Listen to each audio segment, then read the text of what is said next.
What's up guys, Daryl Production Studios here, and today I'm back with another tutorial. Now I haven't done a tutorial in a while, but this one's on something pretty cool. It's on my custom DC-15 blaster rifle from Star Wars. Now here it is on this clone trooper.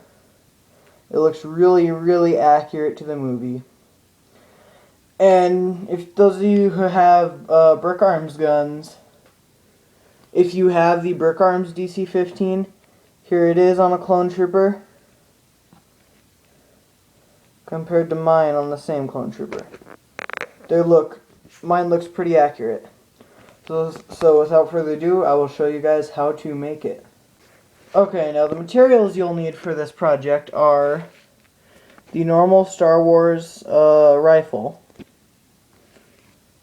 a black minifigure grippable sized rod.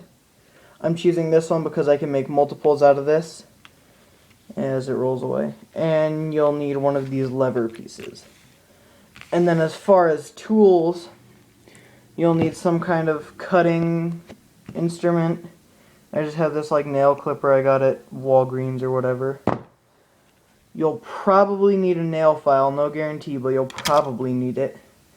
And you will need super glue. I use a Loctite super glue extra time control, the green one, just because it's easy. So yeah, I'll show you guys the first step. So basically what you're going to do is you're going to take your Lego rifle and you're going to take your cutters. And you want to save this scope piece. But what you want to do is you want to slide your cutters in there and then like cup your hand around it so that when you cut, if you heard that, when you cut, you don't lose this piece because you need this piece. So basically you're left with this. Now what you want to do is, if you see that little notch right there at the top, I'll point to it. Right there. That. You want to take your cutters again and cut it off. Now you don't need that piece, so you're going to be left with basically that. And then what you're going to do is you're going to take your super glue, your rifle and this piece, and you're going to glue this to the bottom like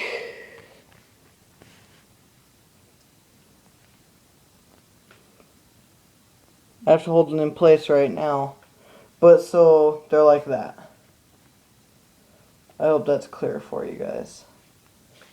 So let me do that and I'll be right back. So as you guys can see now, I've glued that on. And if you look at the top, you're left with that little angle right there. You're going to want to leave that because it looks more accurate. Like I've filed it off on a couple guns, and you can if you want, but I just think it looks more accurate.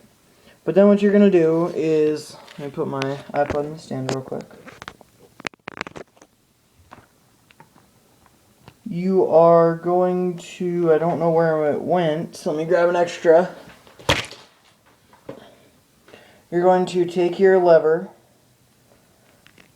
and you're going to take it apart. And then you're going to cut both ends of it off. So you're left with just this inner little pole. And then you're going to cut it about in half. And then you're left with those two little pieces right there. You're going to take whichever piece is bigger. In my case, it's going to be that one. And then you're going to glue it to the top of the gun so it ends up looking like that. So I'll do that and I'll be right back. Okay guys, so I've glued it on and I'm letting it dry right now. So while that's drying, you're going to take your rod and you're going to cut off a piece so that it will fit right between the gap between the trigger guard and the piece we glued on.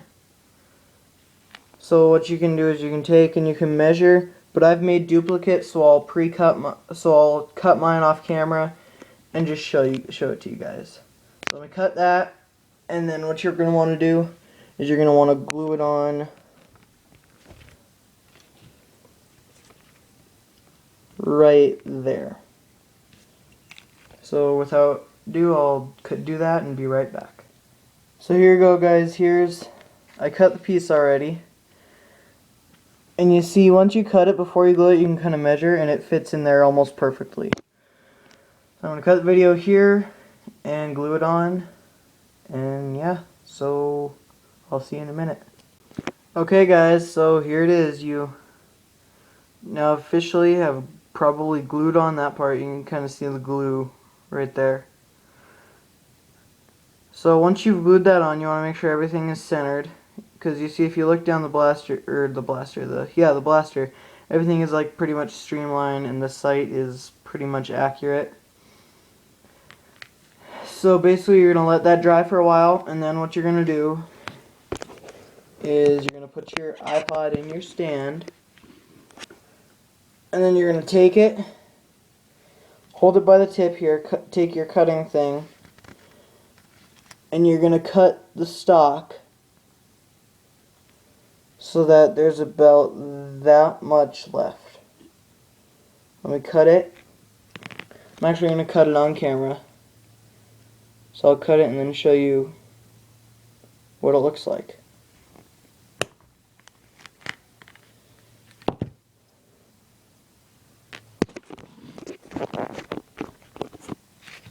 Okay, so this one I cut a little bit low, but it's fine. It still looks good. But when you cut it, you want to have about that much left on the stock. This one I cut. Whoa, where's my camera? This one I cut a little bit short. Like, I'd cut it down to the end pretty much, but that's fine. It still looks good. So that was how to make my custom DC-15 blaster. I hope you enjoyed. As with all my tutorials, if you use this in a mock or in a video or with a custom figure, please give me credit. I worked really hard on coming up with this design, and it took me a while, and it takes kind of a lot of work to do it. But if you use this, please give me credit, and we'll be cool. So, thanks for watching this video, guys. Comment what you think of this blaster, subscribe, like the video, like me on Facebook, because I'll post a picture of a bunch of these I've made there, and it'll look pretty cool. So yeah, that's it for this video, guys. This is Daryl Production Studios, signing off.